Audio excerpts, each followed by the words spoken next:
दोस्तों नमस्कार। दोस्तों मैं प्रदीप कुमार शर्मा आपका लोटस ओवरसीज़ एकेडमी चैनल में हार्दिक स्वागत करता हूं। जैसा कि दोस्तों आपको पता है कि 18 नवंबर 2021 को एनएमसी का नया गैजेट नोटिफिकेशन आया था। आज उसी एनएमसी के नए गैजेट नोटिफिकेशन को ध्यान में रखते हुए हम बेस्ट डेस्टिनेशन की बात करेंगे। एनएमसी के गैजेट नोटिफिकेशन को अगर हम देखें तो पहला पॉइंट उसका ये था कि कोई भी डेस्टिनेशन जहाँ पे इंडियन स्टूडेंट्स एमबीबीएस करने के लिए जाएगा वहाँ पे मीडियम ऑफ इंस्ट्रक्शंस जो है वो इंग्लिश में होना चाहिए। दूसरा इम्पॉर्टेंट पॉइंट जो था कि मिनिमम ड्यूरेशन ऑफ पीरियड वो 5.5 ईयर का होना चाहिए। तो ये दोनों ही जो पॉइंट हैं नंबर 1 और number 2 English medium and duration of period जो कि मैच आउट करता है बोस्निया के अंदर। तीसरा जो अहम पॉइंट जिसकी हम बात करने जा रहे हैं and that is a very very important point for the Indian students कि वहाँ पे आप एमबीबीएस करने के बाद में आपका जो प्रैक्टिसिंग लाइसेंस या रजिस्ट्रेशन जो होगा वो किस तरीके से होगा। अगर हम देखें तो दूसरी कंट्रीज़ के अंदर लाइसेंसेट एग्ज़ाम जो होता है वो साल में 2 बार होता है और वो भी वहाँ की लोकल लैंग्वेज में और सारे सब्जेक्ट्स उसके अंदर इंक्लूड होते हैं।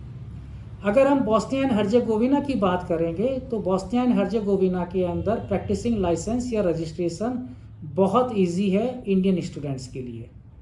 उसका रीज़न ये है कि वहाँ पे जो आपका प्रैक्टिसिंग लाइसेंस के लिए जो एग्ज़ाम होगा वो केवल आपका एक सब्जेक्ट का होगा और वो सब्जेक्ट है मेडिकल एथिक्स। दूसरी बात कि ये एग्ज़ाम हर महीने वहाँ की गवर्नमेंट कंडक्ट करती है। इसका मतलब number of opportunities are more as compare to other countries, क्योंकि दूसरी कंट्री में साल में 2 बार होते हैं, यहाँ पे हर महीने एग्ज़ाम होता है। तीसरी अहम चीज़ जो आपका एग्ज़ाम होगा वो किसी भी तरीके का रिटन एग्ज़ाम नहीं है, वो केवल और केवल आपका ओरल एग्ज़ाम रहेगा। तो अगर ओरल एग्ज़ाम आपका है वो भी केवल मेडिकल एथिक्स का, और तीसरी चीज़ हर महीने अगर आपको अपॉर्चुनिटी मिल रही है, इसका मतलब ये हुआ कि आपको प्रैक्टिसिंग लाइसेंस या रजिस्ट्रेशन वहाँ पे क्वाइट इजी आपको आराम से मिलेगा, किसी तरह की कोई प्रॉब्लम नहीं है।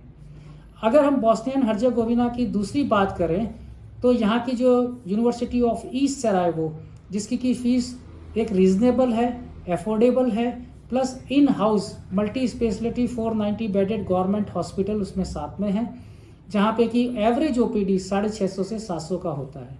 तो आपको क्लिनिक करने के काफ़ी अच्छे मौके मिलेंगे। दूसरा, यूरोपियन कल्चर के अंदर एक चीज़ जो बहुत अच्छी मानी जाती है कि वो स्टूडेंट्स को पढ़ाई के साथ में, स्टडी के साथ में इंगेज रखते हैं।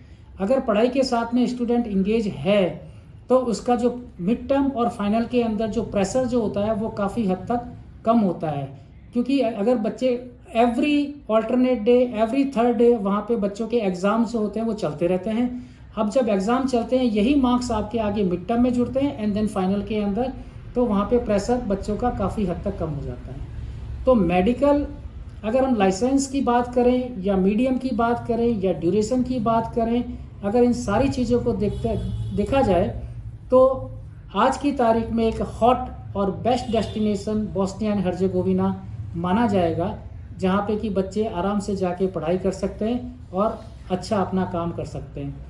Lotus overseas academy official partner है यूनिवर्सिटी ऑफ ईस्ट सरायवो का। आप लोटस ओवरसीज़ एकेडमी में डायरेक्ट कांटेक्ट करें और अपनी एडमिशन्स वहाँ पे लेके आप अपना फ्यूचर जो है वो सिक्योर कर सकते हैं। यूरोप में भी कर सकते हो और इंडिया के अंदर भी कर सकते हो, क्योंकि as per the national exit test जो रिक्वायरमेंट है वो आपकी रिक्वायरमेंट बोस्निया एंड हर्जेगोविना के अंदर फुलफिल होती है। Thank you very much.